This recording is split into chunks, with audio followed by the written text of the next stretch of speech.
جامعہ ترمذی میں صحیح سند کے ساتھ یہ حدیث ہے کہ نبی علیہ السلام نے فرمایا، جو شخص یہ خواہش کرے کہ وہ قیامت کو اپنی آنکھوں سے دیکھ لے، یعنی قیامت کے دن کا نقشہ کیا ہوگا، وہ منظر کیا ہوگا، تو وہ قرآن کی 3 صورتیں سورہ التکویر اور سورۃ الانفطار جو آج ہم پڑھیں گے، اور تیسری سورہ انشقاق، اس کو پڑھ کے دیکھ لے۔ اس کے اندر اللہ تعالیٰ نے قیامت کے دن کا نقشہ کھینچ دیا ہے۔ اعوذ باللہ من الشیطان الرجیم، بسم اللہ الرحمن الرحیم۔ اذا السماء انفطرت، جب آسمان پھٹ جائے گا، وَإِذَا الْكَوَاكِبُ انتَثَرَتْ، اور جب ستارے بکھر جائیں گے۔ میں نے پہلے بھی کئی دفعہ یہ چیز عرض کی ہے کہ پورے کا پورا جو گلیکسیز کا سسٹم ہے یہ گریویٹیشنل فورس کے اوپر ڈیپینڈنٹ ہے، اور قیامت کے دن اللہ تعالیٰ اسی فورس کو ڈسٹرب کرے گا تو اس کی وجہ سے ہر چیز تل پٹ ہو جائے گی، آسمان پھٹ جائے گا، ستارے بکھر جائیں گے۔ وَإِذَا الْبِحَارُ فُجِّرَتْ، اور سمندر بہنے لگیں گے۔ پہلے بھی کئی دفعہ یہ چیز عرض کی ہے کہ یہ آتش فشاں کا جو نظام ہے اس کرۂ ارض کے اندر، یہ اللہ تعالیٰ کی قدرت کا بڑا غیر معمولی ایک مظہر ہے، اور سمندروں کے اندر جب آتش فشاں پھٹتے ہیں اور لاوا سمندر اگلتے ہیں تو اس کی وجہ سے سمندروں کے اندر ویوز پیدا ہوتی ہیں، وہی سونامی کی فارم میں آ کے ٹکراتی ہیں، اور اسی کی وجہ سے جب یہ آتش فشاں اپنا لاوا اگلتے ہیں تو اس لاوے کی وجہ سے کئی ایک آئرلینڈز وجود میں آ جاتے ہیں، نئے نئے جزیرے وجود کے اندر آتے ہیں۔ اب آپ یہ امیجن کریں کہ قیامت والے دن جب اللہ تعالیٰ اس زمین کو کھینچے گا، وَإِذَا الْأَرْضُ مُدَّتْ، اور وَإِذَا آگے جاتا ہے کہ اللہ تعالیٰ جو ہے وہ زمین کو جو ہے وہ کوٹے گا اور بالکل فلیٹ کر دے گا جیسا کہ اللہ تعالیٰ چاہے گا، تو اس کی وجہ سے زمین کا جو لاوا ہے یہ باہر نکلے گا، یعنی جو سائنٹیفکلی ہمیں چیز سمجھ آتی ہے، واللہ عالم۔ اور جب زمین کا لاوا اتنی کثرت کے ساتھ باہر نکلے گا تو یہ جتنے آپ کو سمندر نظر آ رہے ہیں یہ سمجھ لیں بہت بڑی بڑی ایک دیگیں بن جائیں گی جن کے نیچے آگ جلی ہوئی ہوگی، اور جب یہ پھر پانی ابلے گا تو پھر یہ باہر نکلے گا سونامی کے فارم میں۔ آج تو ہم اس چیز کو آبزرو کر سکتے ہیں کہ جب سمندر کے اندر لاوا اگلتا ہے تو یہ سمندر بہنا شروع کر دیتا ہے، یعنی اپنی جو باؤنڈریز ہیں اس سے بھی باہر نکلتا ہے، کئی کلومیٹرز تک کوئی بھی راستے میں چیز آتی ہے وہ بچتی نہیں ہے۔ تو یہ اسی نقشے کو کھینچا جا رہا ہے کہ قیامت والے دن سمندر جو ہیں وہ بہنا شروع کر دیں گے، یعنی اس طرح ان کے نیچے گرمائش والا معاملہ ہوگا۔ وَإِذَا الْقُبُورُ بُعْثِرَتْ، اور جب قبریں زیر و زبر کر دی جائیں گی، اکھاڑ دی جائیں گی قبریں، ظاہر ہے قبروں سے مردے باہر نکلیں گے، اور پچھلی صورت میں ہم پڑھ چکے ہیں کہ اللہ تعالیٰ یعنی ان کا ایسا کوئی سافٹ ویئر فٹ کرے گا کہ وہ سب کے سب جو ہے وہ میدان محشر کی طرف جمع ہونا شروع ہو جائیں گے۔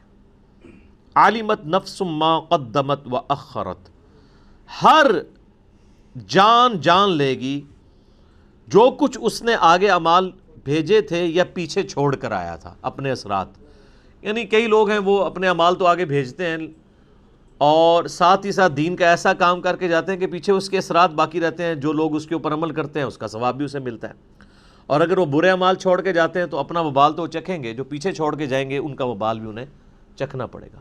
صحیح مسلم میں حدیث ہے کہ اللہ کے محبوب صلی اللہ علیہ وآلہ وسلم نے فرمایا، جس نے اسلام میں کوئی اچھا طریقہ جاری کیا تو جتنے لوگ اس کے اوپر عمل کریں گے اس کا ثواب اسے ملے گا۔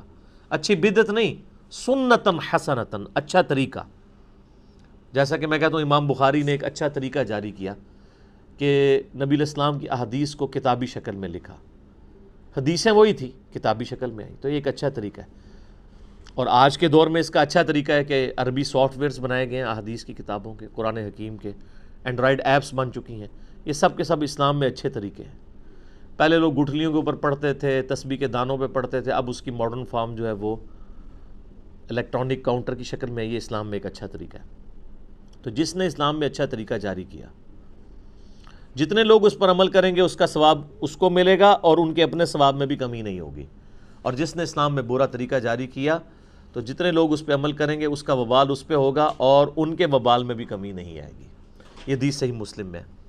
اور صحیح مسلم میں ایک اور حدیث ہے کہ نبی صلی اللہ علیہ وآلہ وسلم نے فرمایا جس شخص نے کسی کو ہدایت کی طرف رہنمائی کی تو جتنے لوگ اس راستے پہ چلیں گے اس کا ثواب اس شخص کو ملے گا۔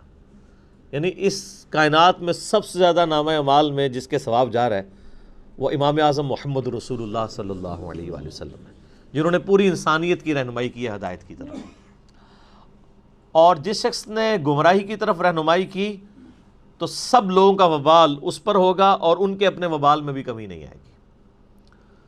تو ایک تو معنی اس کا یہ ہے کہ ہر جان لے گی کہ جو اس نے نامہ اعمال اللہ کے حضور بھیجا تھا اور جو پیچھے نامہ اعمال چھوڑ کے آیا تھا، اچھا یا برا۔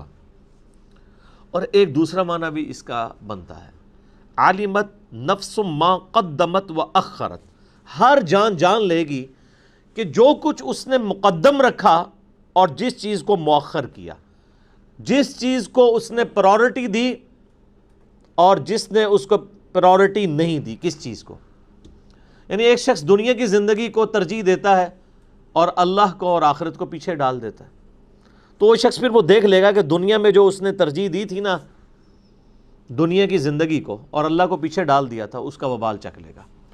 اور جس نے اللہ کو ٹاپ پرائورٹی دنیا کی زندگی میں ترجیح اول مانا، یعنی اللہ کو آگے رکھا دنیا پیچھے رکھی، تو اس کی جزا بھی دیکھ لیں۔ تو یہ دونوں معنی بیک وقت درست ہیں۔ عالمت نفس ما قدمت، ہر جان لے گی جس چیز کو اس نے مقدم کیا، جس چیز کو اس نے پرائورٹی دی، وہ اخرت، اور جس کو پیچھے چھوڑ دیا۔ کسی نے اللہ کو پیچھے چھوڑا، دنیا کو ترجیح دے دی، کسی نے اللہ کو ترجیح دی اور دنیا کو پیچھے چھوڑ دیا۔ یہی قرآن حکیم کی جو عربک لینگویج ہے نا اس کا کمال ہے کہ عربک لینگویج اتنی ورسٹائل لینگویج ہے کہ اس میں بیک وقت کئی ایک جو مفہوم ہے نا وہ ایک جملے کے اندر ادا ہو جاتے ہیں۔ اب یہ دونوں معنی بیک وقت بالکل درست ہیں۔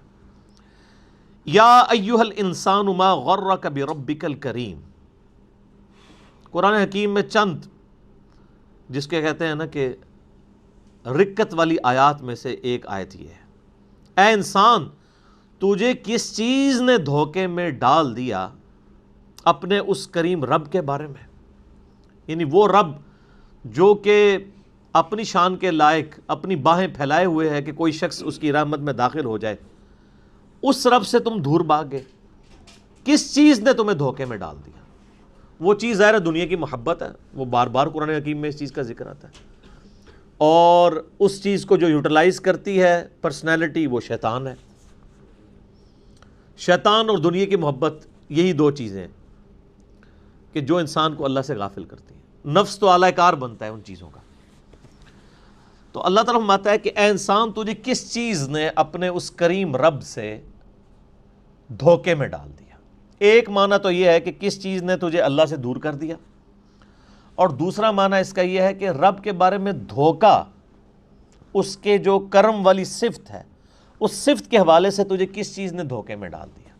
یعنی تو نے یہ سمجھا کہ اللہ تعالیٰ بڑا معاف کرنے والا ہے، بڑا کریم ہے، عفو درگزر کرنے والا ہے، اس چیز کا تو نے نیگیٹو معنی کیوں ان معنوں میں لے لیا کہ تو اللہ کا باغی ہو گیا، جس کی پریکٹیکل مثال اس وقت مسلمانوں کی اکثریت نظر آتی ہے۔ کچھ بھی ہیں اللہ تیرے محبوب کی امت سے، یہ دھوکے میں ڈالا ہوا ہے نا۔ اللہ کا جو کرم ہے، اللہ کی جو رحمت ہے، اس کے معاملے میں شیطان نے ہمیں دھوکے میں ڈال دیا۔ ہم نے اس چیز کا یہ معنی لے لیا کہ اب اللہ تعالیٰ کی اطاعت تو کرنی نہیں، خوب نافرمانیاں کرنی ہے، وہ تو ہے ہی کریم ہے، معاف کر دے گا۔ یہ معنی بھی بیک وقت اس میں درست ہے۔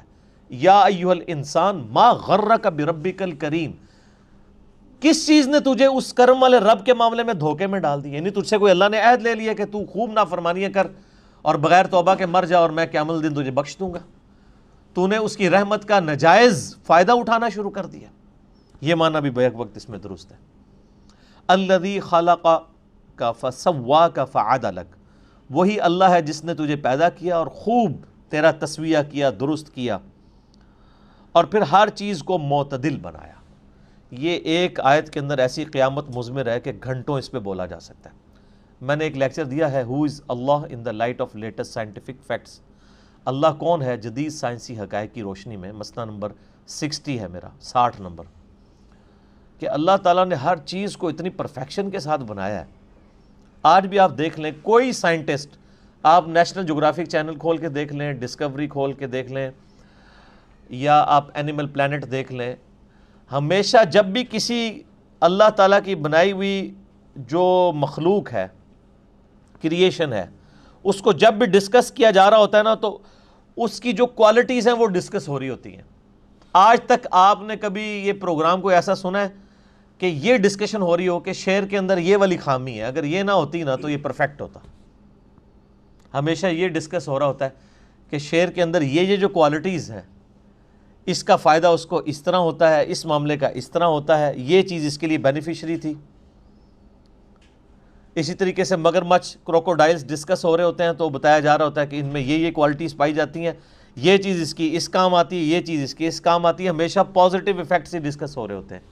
اتنی پرفیکٹ یہ کریشن ہے کہ جب سائنٹسٹ بھی اس کو ڈسکس کر رہے ہوتے ہیں تو وہ ہر ایک چیز پازیٹیو انداز میں ڈسکس کرتے ہیں، کبھی کوئی چیز نیگیٹیولی ڈسکس نہیں ہوتی.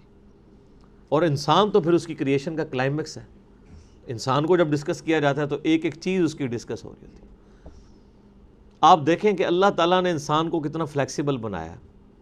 سب سے بڑی کوالٹی جو ہے نا انسان کی، اس کی فلیکسیبلٹی ہے. آپ دنیا میں کوئی بھی مشین بناتے ہیں نا، اس میں فلیکسیبلٹی نہیں ہوتی ہے. اب مثلاً یہ میرے یعنی ہاتھ میں گھڑی ہے، اس کے اندر جو چیز ہے وہ فکس ہے. اگر میں تھوڑا سا اسے ٹیڑھا کروں گا تو یہ ٹوٹ جائے گی. لیکن آپ اپنے پیٹ کے اندر دیکھیں اللہ تعالیٰ نے کتنے انسٹرومنٹس رکھے ہیں. آپ چاہے ایسے بیٹھ جائیں اس اعتبار سے معدہ اپنے آپ کو ایڈجسٹ کرتا ہے. جگر، گردے، کوئی فکس تو نہیں ہے، اپنی جگہ تو اس کی ہے، لیکن وہ پیٹ کے اندر اس کی اپنی فلیکسیبلٹی ہے.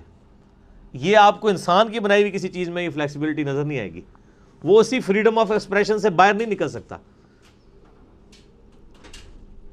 ڈگری آف فریڈم اسے ہم اپنی میکینیکل یعنی انجینئرنگ میں کہا جاتا ہے. اسی جو ڈگری آف فریڈم ہے اس کے اندر رہتا ہے، اس سے باہر نہیں جا سکتا. لیکن انسان کی آپ فلیکسیبلٹی دیکھ لیں کتنی زیادہ ہے کہ اسی ایک پیٹ کے اندر اتنے انسٹرومنٹس رکھ دیے ہیں، لیکن وہ اپنی اپنی جگہ جو ہے وہ ایڈجسٹ کرتے رہتے ہیں. پھر دیکھیں اللہ تعالیٰ نے جتنی چیزیں بنائی ہیں، کوئی چیز بھی ہمارے جسم کے اندر نوکدار نہیں بنائی ہے. ہر چیز گول ہے. کوئی چونچ نکلی ہوئی ہے کسی کی، ایون اگر یہ ناک کی بھی چونچ ہے یہ بھی آگے سے گول ہے. انگلیاں بنائی ہیں، کسی انگلی کی چونچ ہے، گول ہے. ہاتھوں کو آپ دیکھ لیں، اس چیز کو دیکھ لیں، ہر جگہ آپ کو گولائی نظر آتی ہے. کان ہے تو گول ہے، یہ تو نہیں ہے کہ چوکور بنے ہوئے. اور اس کے اندر حکمت یہ ہے، اگر یہ چیزیں نوکدار ہوتی تو آپ کو بھی ڈسٹرب کرتی، دوسروں کو بھی ڈسٹرب کرتی. اسی لیے ہماری میکینیکل انجینئرنگ میں تو جب بھی کوئی مشین ڈیزائن کی جاتی ہے نا، تو اینڈ پہ اس کے اوپر فلٹ لگایا جاتا ہے، اس کے جتنے کارنرز ہیں نا ان کو گول کیا جاتا ہے، یا ایٹ لیسٹ شیمفر کر دیا جاتا ہے. جس طرح یہ میں نے ٹیبل کو شیمفر کیا ہوا یہاں سے کہ یہ کونا چبھے نہ، کسی کو شارپ کونا نہ رہے بلکہ کم ہو جائے. تو آپ دیکھتے ہیں جب کبھی بھی اس طرح یعنی چیزیں نٹ بھی ڈیزائن کیے جاتے ہیں تو ان کے کارنرز بھی اینڈ پہ جا کے گول کر دیے جاتے ہیں کسی کو چبھے نہ. تو یہ نیچر سے انسان نے لرن کی ہے ساری چیزیں. پھر کیا پرفیکٹ نظام ہے، ہر چیز اپنی جگہ پہ پرفیکٹ ہے. کوئی اس کے اندر عیب نہیں نکال سکتا کہ یار آنکھ کا سائز اتنا نہیں اتنا ہوتا تو بڑا پرفیکٹ ہوتا، آنکھ یہاں کی بجائے یہاں لگی ہوتی تو بہت خوبصورت نظر آتی. نہیں، نہ تو اس کی فزیکل یعنی جو پوزیشن ہے اس کے اوپر کوئی انگلی اٹھا سکتا ہے، نہ اس کی کوالٹیز کے اوپر انگلی کو اٹھا سکتا ہے. ایسی پرفیکٹ ہر چیز اللہ تعالیٰ نے بنائی ہے. پودوں کو دیکھنا شروع کر دیں تو آپ کو سائنٹسٹ بھی بتائیں گے کہ جی یہ آم کا پودا ہے تو اس کی گٹھلی اتنی کیوں ہے، اس کے ساتھ ایسا معاملہ کیوں ہے، سیب کے ساتھ ایسے کیوں ہے، تربوز کے ساتھ ایسے کیوں ہے. اور وہ تعریف ہی کریں گے کہ جی تربوز ایسے ہی بن سکتا تھا، اس کے علاوہ اور کوئی آپشن موجود نہیں تھا. تبارک اللہ احسن الخالقین. اللہ تعالیٰ یعنی سب سے بہترین خالق ہے. انسان کو بھی اللہ نے تخلیق کا مادہ دیا ہے، لیکن وہ کریشن ایکس نہیلو نہیں ہے، عدم ماس سے وجود نہیں ہے، بلکہ اللہ کی بنائی ہوئی چیزوں کو یوٹیلائز کر کے ہم تخلیق کرتے ہیں. لکڑی اللہ نے بنائی ہے، ٹھیک ہے آپ اس کو کاٹ کے ٹیبل بنا لیں گے، کرسی بنا لیں گے، لیکن لکڑی نہیں کوئی بنا سکتا. وہ کریشن ایکس نہیلو اللہ تعالیٰ کی کوالٹی ہے. بدیع السماوات والارض. البدیع جو اللہ کا نام ہے، اس کا مطلب کیا ہے؟ بغیر کسی نمونے کے کوئی چیز ایگزسٹ نہیں کرتی تھی، بنا دینا. یہ اللہ کی کوالٹی ہے. تو اللہ تعالیٰ کی دی ہوئی صلاحیتوں سے اللہ تعالیٰ کی مخلوقات کو یوز کر کے انسان بھی کریشن کرتا ہے. اور آپ دیکھ لیں انسان کو اللہ تعالیٰ نے کتنا دماغ دیا ہے. آج ہم نے ایسے جہاز بنا لیے ہیں جو 550 مسافروں کو لے کے، ایئر بس A380 کو دیکھ لیں، اس سے پہلے بوئنگ 747 تھا جمبو جیٹ، 450 مسافر اس میں آتے تھے، اس میں آلموسٹ 550 آتے ہیں. انسان نہیں بنایا نا. یہ ساری کی ساری کریشن جو ہوئی ہے، اس کا مٹیریل جتنا بھی ہے وہ انسان نے کوئی خود کریٹ نہیں کیا، بلکہ اسی زمین سے حاصل کیا. الٹیمیٹلی تخلیق اللہ ہی کیا، اس کو ہم یوٹیلائز کرتے ہیں. تو اللہ تعالیٰ ماتا ہے انسان، ہم نے تجھے پیدا کیا، تیرا تسویہ کیا، اور کیا ہر چیز کو معتدل بنایا ہے. اتنی پرفیکشن کے ساتھ چیزیں بنائی ہیں. آپ یہ دیکھیں، یہ 4 انگلی ہیں نا سر، اس کے ساتھ یہ انگوٹھا لگایا. آپ ایک لمحے کے لیے امیجن کریں کہ آپ کا انگوٹھا نہ ہو، یا آپ 4 انگلیوں سے کچھ بھی نہیں کر سکتے، کوئی چیز پکڑ بھی نہیں سکتے. یہ ایک انگوٹھا کتنا امپورٹنٹ ہے کہ ہر چیز کی گرپ اس کے اوپر ڈیپینڈنٹ ہے. اور کیا اللہ تعالیٰ نے یعنی معاملات کو کیا ہے کہ یہ آپ دیکھیں اس کے ڈگری آف فریڈم کتنے ہیں کہ آپ یہ انگلی کے یہ والے جوڑ کو بھی، اس کے بعد یہ بھی، اس کے بعد یہ بھی، اس کے بعد کلائی بھی، اس کے بعد یہ بھی، اور یہ بھی، سارے کے سارے جوڑ کتنے پرفیکٹ ہیں، کتنا عرصہ استعمال ہوتے رہتے ہیں. یہ تو ہم اپنی خوراکوں کو ذرا کنٹرول کریں نا. آپ دیکھ لیں جاپان کے اندر لوگ 100 سال کے بھی پرفیکٹ ہیں، ان کے گھٹنے بھی اسی طرح کام کر رہے ہیں، جوڑ بھی. تو یہ تو ہم نے خود خراب کیا نا. ان کے دانت بھی نہیں گرتے ہیں. دانت اللہ نے 100 سال کے لیے ڈیزائن کیے ہیں، جس کے گر رہے ہیں اپنی غلطی کی وجہ سے گر رہے ہیں. اللہ نے یہ 50-60 سال کے لیے دانت نہیں بنائے ہوئے ہیں، 100 سال کے لیے ڈیزائن ہے. وہ ہم چونکہ اب اس طرح حفاظت نہیں کرتے ہیں، اس کی وجہ سے گر جاتے ہیں. ہر چیز پرفیکٹ بنائی ہے اور ڈیزائن ہوئی ہے اس کے لیے. تو آپ یہ دیکھ لیں کہ جو لوگ اس طرح کی اپنی چیزوں کا، صحت کا خیال رکھتے ہیں، اور بڑی پرفیکشن کے ساتھ معاملات کو لے کے چل رہے ہوتے ہیں. اور ہر چیز معتدل بنائی ہے اللہ تعالیٰ نے. 2 ٹانگوں کے اوپر انسان کو کھڑا کر دیا. اعتدال ہے نا سر، کتنی پرفیکشن کے ساتھ ہر چیز کو اس طرح بیلنس کیا ہے. ورنہ آپ امیجن کر سکتے ہیں کہ 2 ٹانگوں کے اوپر کوئی چیز کھڑی ہو جائے. ابھی دیکھ لیں ہم جتنی بھی چیزیں بناتے ہیں کم از کم 4 ٹائر رکھتے ہیں اس کے بیلنس کرنے کے لیے. اور یہ جو روبوٹ وغیرہ بھی بنائے ہیں، آپ ان کو چلتے ہوئے دیکھ لیں، وہ مشکل سے ہی چل رہے ہوتے ہیں. وہ انسان والی پرفیکشن نظر آ رہی ہوتی ہے. انسان جی نروس سسٹم سر، اس پہ تو اب بات کریں تو کہاں تک. نیورونز جو اللہ نے رکھ دی ہیں، کیا اس کو یعنی اس پہ تو گھنٹوں بولا جا سکتا ہے. وہ آپ لیکچر ہی دیکھیں، مسئلہ نمبر 60. فی ای صورت ما شاء رکبک، جس شکل میں چاہا تجھے ترکیب کر دیا. یعنی اللہ تعالیٰ نے آپ دیکھیں کہ ہر انسان کے چہرے کے اوپر 2 آنکھیں، 1 ناک، 2 ہونٹ، 2 کان، یہ سب کے یہی ہیں نا. لیکن ایک بندے کی شکل دوسرے سے نہیں ملتی ہے. میتھمیٹکس میں تو فارمولہ بولا جاتا ہے کہ پاسبلٹیز یہ ہیں کہ 2n، یعنی اگر چہرے کے اوپر 5 چیزیں لگی ہیں نا تو 2n، 2 multiplied by 2 multiplied by 2 multiplied by 2 multiplied by 2، یہ پاسبلٹیز بنتی ہیں. لیکن یہاں تو اربوں کی پاسبلٹیز اللہ نے بنا دی ہیں. ہر انسان دوسرے سے مختلف بنا ہوا ہے. اور یہ تو آپ کو دیکھنے میں فرق نظر آ رہا ہے. یہ ٹوئنز جو دیکھنے میں بظاہر ایک نظر آتے ہیں، اگر آپ ان کی تھرمل پکچر ڈرا کریں نا، ان کے جسم کا جو تھرمل پکچر بھی بنتی ہے نا، آج کل ایئرپورٹس کے اوپر آپ کے یہ ریٹینا کی بھی امیج لیا جاتا ہے، اور آپ کا ایک تھرمل امیج بھی بنتا ہے. 2 بالکل ایک جیسے ہم شکل لوگ ہیں نا، اگر آپ ان کا یعنی ہیٹ کا جو امیج ڈرا کریں گے، بالکل دونوں سے مختلف ہوگا. سر یہ ایک انگلی جو ہے، اس کا جو فنگر پرنٹ ہے، یہ دنیا میں دوسرے بندے کے ساتھ میچ نہیں کرتا. کتنی زبردست پرفیکشن ہے. یہ سبحان اللہ کہنا کو دل چاہتا ہے. اللہ اکبر کبیرہ والحمد للہ کثیرہ وسبحان اللہ بکرۃ واصیلا. تو اللہ تعالیٰ فرماتا ہے جیسی شکل اس نے چاہی تیرے لیے وہ بنا دی. کسی شخص نے اپنی شکل خود چوز نہیں کی ہوئی ہے، اسی لیے شکل کے اندر عیب بھی نہیں نکالنا چاہیے. بخاری مسلم میں حدیث ہے، نبی علیہ السلام نے چہرے پہ تھپڑ مارنے سے بھی منع فرمایا. یہ اللہ تعالیٰ کی کریشن کا کلائمیکس ہے نا. دیکھیں نا سورت کو اللہ فرماتا ہے جیسے میں نے چاہا سورت بنائی. کلا بل تکذبون بالدین، یہ سچ ہے کہ تم جھٹلاتے ہو روز جزا کو. وَإِنَّ عَلَيْكُمْ لَحَافِظِينَ، جبکہ ہم نے بے شک تمہارے اوپر محافظ مقرر کیے ہوئے ہیں. یعنی قیامت کا دن قائم ہونا ہے، اور یہ جو کچھ تم دنیا میں کر رہے ہو یہ محافظین ہیں تم پہ، جو تمہارے ایک ایک عمل کا ریکارڈ کر رہے ہیں. اور وہ بھی صرف ہماری تسلی کے لیے، وہ ریکارڈ نہ بھی کریں، اللہ کا علم ہی کافی ہے. کرامن کاتبین، وہ لکھنے والے یعنی اللہ تعالیٰ کی طرف سے معزز فرشتے مامور ہیں. یعلمون ما تفعلون، وہ جانتے ہیں جو کچھ تم کرتے ہو. انسان جو کچھ کرتا ہے وہ نوٹ کر لیتے ہیں.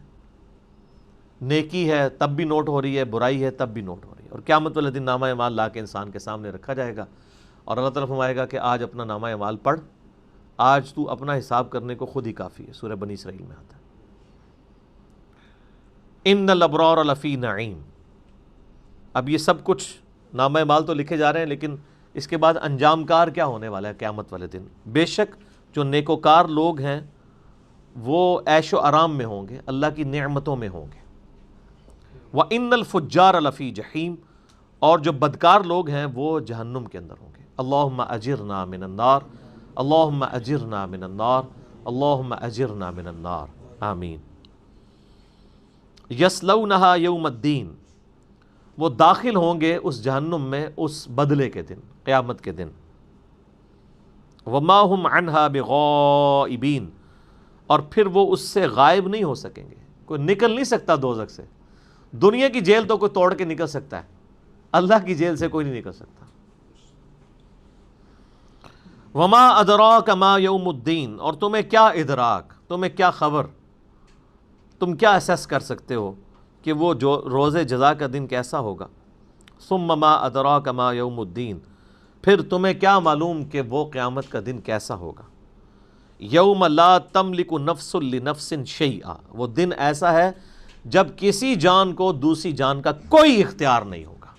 دنیا میں تو کوئی دھونس لگا لیتا ہے نا کہ جی تم میرے مرید ہو جاؤ، میں اس وقت تک جنت میں نہیں جاؤں گا جب تک اپنے سارے مریدین کو ساتھ نہ لے جاؤں. اللہ تعالیٰ ہمارا قیامت والے دن ایسا سخت دن ہے کہ کسی جان کو کوئی اختیار نہیں ہوگا دوسری جان کے لیے. حتیٰ کہ بخاری اور مسلم دونوں میں حدیث ہے کہ نبی علیہ السلام نے فرمایا، اے میری بیٹی فاطمہ، میرے مال سے جو کچھ لینا ہے مجھ سے لے لے، اگر اللہ نے قیامت والے دن تجھے پکڑ لیا تو میں تجھے چھڑوا نہیں سکوں گا. پھر آپ نے اپنی پھوپھی کو مخاطب کیا، اے میری پھوپھی صفیہ، میرے مال سے کچھ لینا لے لے، لیکن اگر اللہ نے تجھے پکڑ لیا تو میں تمہارے کچھ کام نہیں ہوں گا.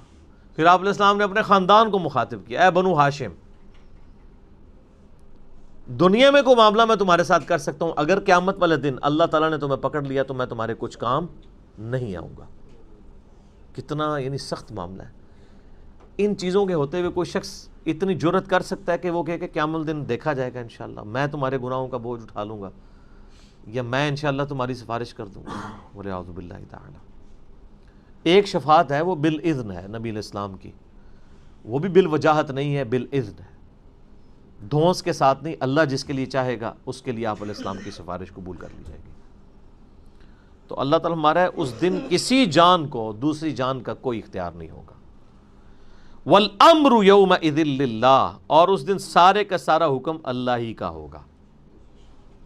اچھا یہ بڑی کانٹے کی بات ہے، حکم تو ادھر بھی اللہ کا ہے، تو قیامت والے دن ہر حکم اللہ ہی کا ہونا تو کوئی نئی بات نہیں ہے.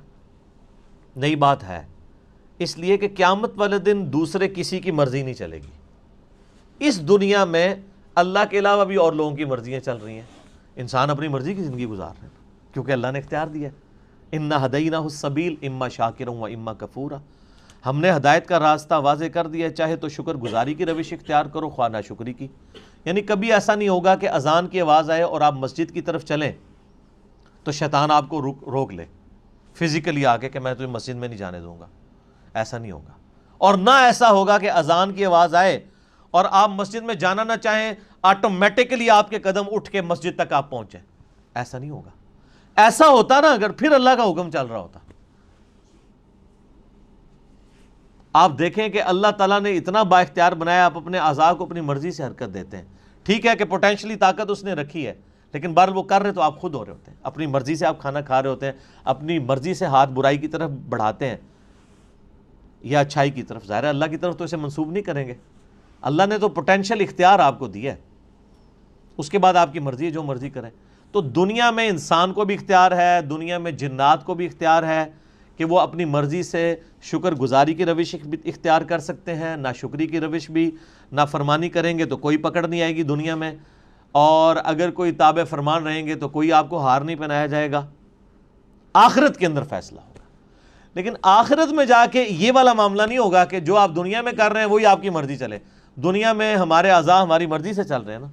لیکن سورہ حامیم السجدہ سورت نمبر 41 میں اللہ تعالیٰ فرماتا ہے کہ قیامت والے دن انسان کے اپنی اعضاء اس کے کیے ہوئے، ایون اس کی کھال بھی گواہی دے گی اس کے اوپر. منہ پہ تو مور لگا دی جائے گی. پھر انسان کہے گا کہ اپنے اعضاء سے مخاطب ہوگا کہ میرے ہاتھ تو یہ میرے تھے، تم نے میری خلاف گواہی کیوں دی؟ تو ہاتھ بول کے کہیں گے، پاؤں، آنکھیں، کھال، جسم کا ایک ایک عضو بول کر کہے گا کہ آج ہمیں اس اللہ نے زبان دے دی ہے جس نے ہر چیز کو زبان دی تھی دنیا کے اندر. دنیا میں ہمارے ہاتھ خاموش ہیں، لیکن قیامت دن یہ بولیں گے، حق میں یا خلاف گواہی دیں گے. تو یعنی ہمارا یہ والا اختیار بھی ہم سے چھین لیا جائے گا. حتیٰ کہ قرآن حکیم میں آتا ہے کہ قیامت والے دن جب اللہ تعالیٰ کی ایک شان دکھائی جائے گی، ساکھ کھولی جائے گی، تو ساری مخلوقات سجدے میں گریں گی. لیکن جن و انس میں سے صرف وہی لوگ سجدے میں گرنے میں کامیاب ہوں گے جو دنیا میں اللہ کو سجدہ کیا کرتے تھے. اور جنہوں نے دنیا میں سجدہ نہیں کیا وہ سجدہ کرنا بھی چاہیں گے، ان کی کمر تختہ ہو جائے گی. تو پھر اس کا مطلب ہے ٹوٹل حکم اللہ کا چل رہا ہے. ورنہ اگر اختیار ہوتا تو میں اپنی کمر جھکانے کے اوپر قدرت رکھتا ہوں تو آخرت میں بھی جھکا لوں گا. نہیں، آخرت میں ٹوٹل اختیار اللہ کا ہے. اور اتنا سخت معاملہ ہے کہ اللہ تعالیٰ نے اپنا قیامت کے دن جو نام رکھا ہے نا وہی بڑا سخت رکھا ہے. لمن الملک اليوم للہ الواحد القہار. آج کے دن کس کی بادشاہت ہے؟ اس اکیلے اللہ کی جو القہار ہے، سب پہ چھایا ہوا ہے. اللہ نے قیامت کے دن اپنا نام غفار نہیں رکھا ہوا، قہار رکھا ہوا ہے. پھر بھی اگر کوئی بے فکر ہے تو وہ اپنی فکر منائے. بخاری مسلم کی کتنی احادیث ہیں حدیث شفاعت والی کہ ایون انبیاء اکرام بھی نفسا نفسی کر رہے ہوں گے، نفسی نفسی نفسی. آج ہمیں اپنی جان کی فکر، اولو العزم پیغمبر بھی اپنی جان کی فکر میں ہوں گے. والامر یومئذ للہ. اس دن ٹوٹل حکم اللہ کا چلے گا. یعنی دنیا میں تو پھر بھی اختیار تھا، وہ اختیار بھی قیامت والے دن تم سے چھین لیا جائے گا. میں جب آواز دیتا ہوں وہ کہتے آ رہا ہوں میں جب آواز دیتا ہوں وہ کہتے آ رہا ہوں میں. یہی میرا تعارف ہے، گدائے مصطفیٰ ہوں